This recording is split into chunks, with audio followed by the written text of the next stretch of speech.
Queridos hermanos, muy buenos días, buenas tardes o buenas noches, depende de la hora a la que les llegue esta grabación, este vídeo. Estamos aquí en un lugar muy importante. Aquí está enterrado el profeta Samuel, aquel niño por el que oraba su mamá Ana, pero también es un lugar que bíblicamente nos recuerda el lugar donde el Señor le dijo al rey Salomón: pídeme lo que quieras, que yo te lo daré. Y fue aquí en este lugar alto, cerca de Gabaón, donde él presentaba sacrificios al Señor y donde el Señor se le presentó y le dio una sabiduría y una riqueza increíble. Así es que hemos traído en esta mañana, en este día, a este nuevo grupo con el que estamos visitando este hermoso país, esta tierra tan cargada de historia, ¿verdad? Y aquí a mis espaldas pueden encontrar una edificación. Este es el lugar alto, ya digo, donde Salomón venía a presentar sus sacrificios, y es un lugar muy hermoso, con una panorámica preciosa. Tenemos al frente la ciudad de Jerusalén, a mis espaldas tenemos el Mediterráneo, también todo lo que era antiguamente Samaria. Tenemos también en esta zona el lugar de la que vinieron los gabaonitas que engañaron a Josué en el desierto, haciéndole creer que venían de lejanas tierras. Hicieron un pacto con ellos por no haber consultado previamente al Señor. Así que, hermanos, espero que estén disfrutando de este lugar, que el Señor les bendiga y que llegue bien esta grabación y que sea de bendición para todos ustedes. Bendiciones, mis queridos hermanos.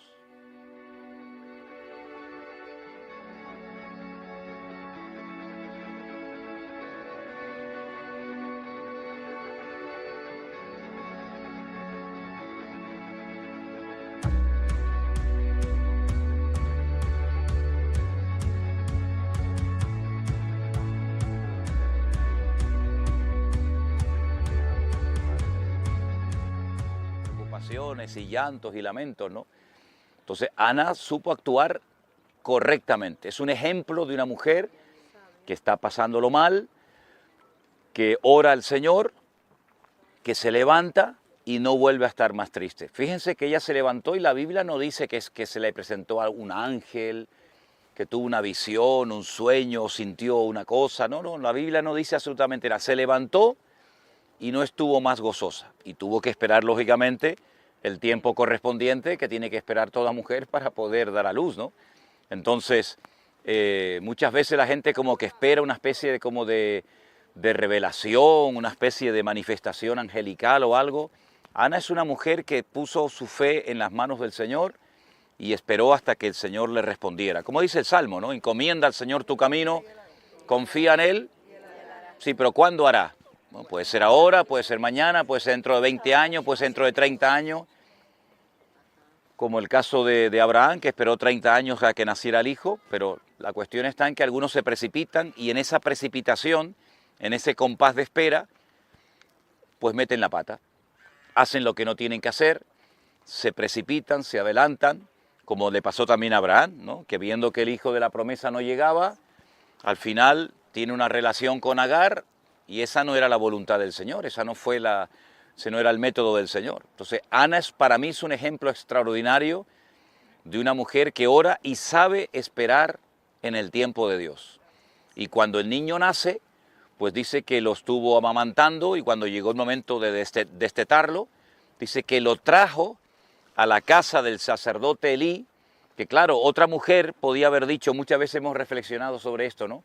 Otra mujer podía haber dicho, bueno, yo sinceramente dejar a mi hijo en la casa de un sacerdocio corrupto como era el de Elí y el de sus dos hijos, Ofni y Fines, que estaban dando un testimonio pésimo a la nación, donde dice que cometían actos terribles de abuso de las ofrendas, que se apropiaban incluso de lo que no les correspondía. Incluso dice que se acostaban con las mujeres en la puerta del tabernáculo. Otra madre hubiera dicho, no, yo no dejo a mi hijo ahí ni loco, ¿verdad? Sin embargo, ella fue fiel a su promesa, ella lo entregó al Señor, sabiendo que no era el mejor momento, ni el mejor lugar, ni la mejor persona para que se encargara del futuro de su hijo, pero en medio de un sistema corrupto, en medio de un sacerdocio que ya prácticamente estaba totalmente desacreditado, Dios guardó la vida de Samuel, Dios lo protegió. Otro ejemplo más de cómo los que somos padres no tenemos que preocuparnos, sino ocuparnos y entregar nuestros hijos al Señor. Y en medio de ese ambiente corrupto surgió un hombre de Dios que marcó una diferencia, pero tremenda, durante casi 40 años, ¿no? Hasta el punto que llegó a ungir a los dos primeros reyes de este país, a Saúl, procedente de la tribu de Benjamín, como escuchábamos, y a David, procedente de la tribu de Judá. Entonces fue un resultado, yo llamo a Samuel, yo lo considero un resultado, un producto de una oración de fe de una mujer llamada Ana, ¿verdad? Por este hijo pedí y el Señor me lo dio. Entonces, la verdad que estar en este lugar, en esta mañana, donde está enterrado este gran varón de Dios, es algo tremendo, ¿no? Porque aprendemos que cuando oramos delante del Señor con fe y con confianza y perseverancia, el Señor nunca, nunca nos va a defraudar, sino más bien todo lo contrario. El Señor realmente sorprendió a Ana, dándole no solamente un hijo, sino un hijo realmente especial, porque Samuel fue una persona con una sensibilidad desde niño. Desde niño dice la Biblia que llegó hasta oír la voz de Dios, audiblemente, por su propio nombre, ¿no? Samuel, Samuel. Y fíjense qué interesante, cada vez que Dios llama a una persona y le va a dar un llamado o un encargo especial, siempre menciona dos veces su nombre, ¿no? Moisés, Moisés, Abraham, Abraham, en este caso Samuel, Samuel. Pero él dice que aún no había conocido la palabra, la voz de Dios. Estaba siendo criado por un sacerdote, pero ni siquiera ese sacerdote había oído jamás la voz de Dios. Y entonces él va al cuarto, al aposento del sacerdote Elí, y Elí le dice: hijo, yo no te he llamado, vete y acuéstate. Y así una vez y dos, y al final le dice: bueno, si vuelves otra vez a oír tu nombre, dile, he aquí, habla, que tu siervo oye, ¿no? Y entonces el Señor le da una palabra, pero una palabra durísima, que al día siguiente él se la manifiesta, se la revela completamente todo al sacerdote Elí. Y bueno, ese sacerdocio quedó totalmente destruido, ¿no? Porque dice que en un mismo día murieron los hijos y el padre. El arca de la alianza es robada por los filisteos, los hijos mueren, el padre se cae de espaldas, se da en la nuca, se muere, y se queda, digamos, un poco el país como así, como diciendo, ¿y ahora qué va a pasar, no? Pero Dios tiene todo bajo control, Dios nunca abandona a su pueblo, Dios siempre cuida a los suyos, y Samuel se convirtió en un punto de referencia para todo el país, para todo el país. Fíjense que acabo de decir que su madre nos da un ejemplo extraordinario de cómo ella supo esperar la respuesta del Señor. Bueno, pues al primer rey que él unge le dice: espera, espera hasta que yo llegue, no hagas nada hasta que yo llegue.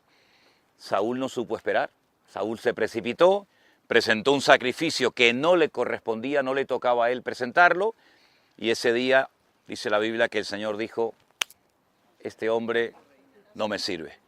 Ese día se traspasó el reino a otra persona, y siempre también he pensado, ¿no?, en todo esto, ¿no?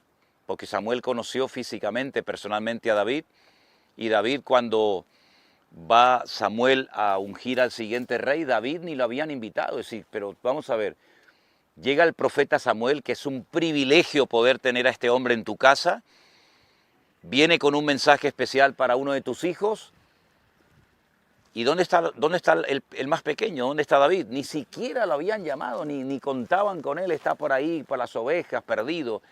Y el Señor, a través de Samuel, dice: no nos sentaremos a comer hasta que tu hijo David venga. Si nadie contaba, ni sus hermanos, ni sus padres contaban con él, pero Dios sabía dónde estaba, ¿verdad? Y eso es muy bonito, porque nosotros no tenemos que hacernos propaganda.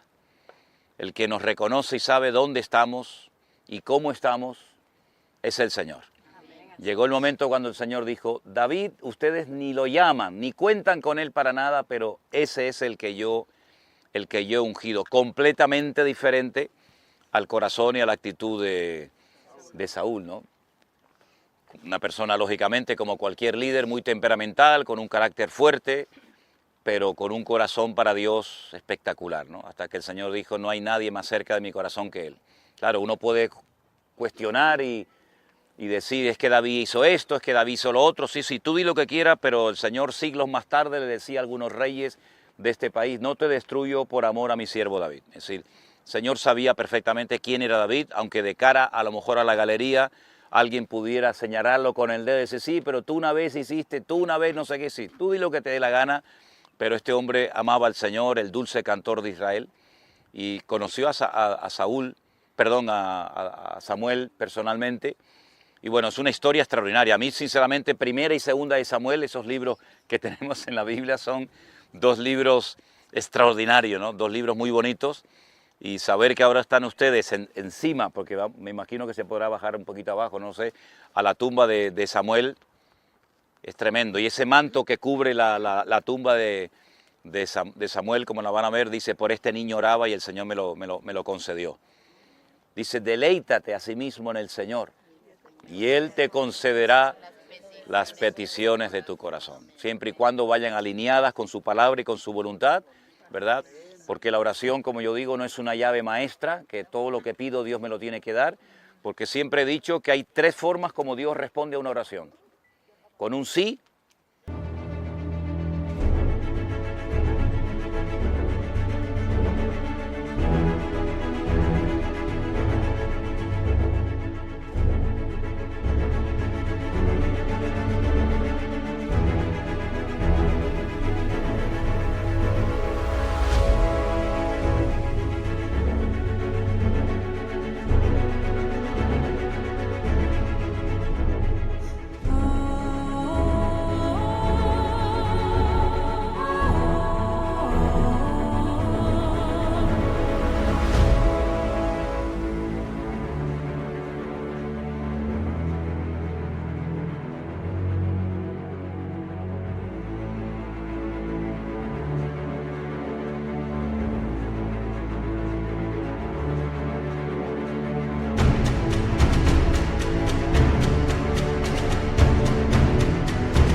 con un no o con un silencio. Y hay que saber interpretar el silencio de Dios, ¿verdad? A veces el silencio otorga y a veces el silencio prohíbe. Hay que saber interpretar los silencios de Dios, que muchas veces Dios responde con un silencio, pero por la experiencia, por el discernimiento, por el conocimiento de la palabra, uno tiene que decir, bueno, Dios ha guardado silencio y ese silencio es sí, o ese silencio es no. Como lo interpretes mal, amigo, puedes tener graves problemas, ¿no? Así que bueno.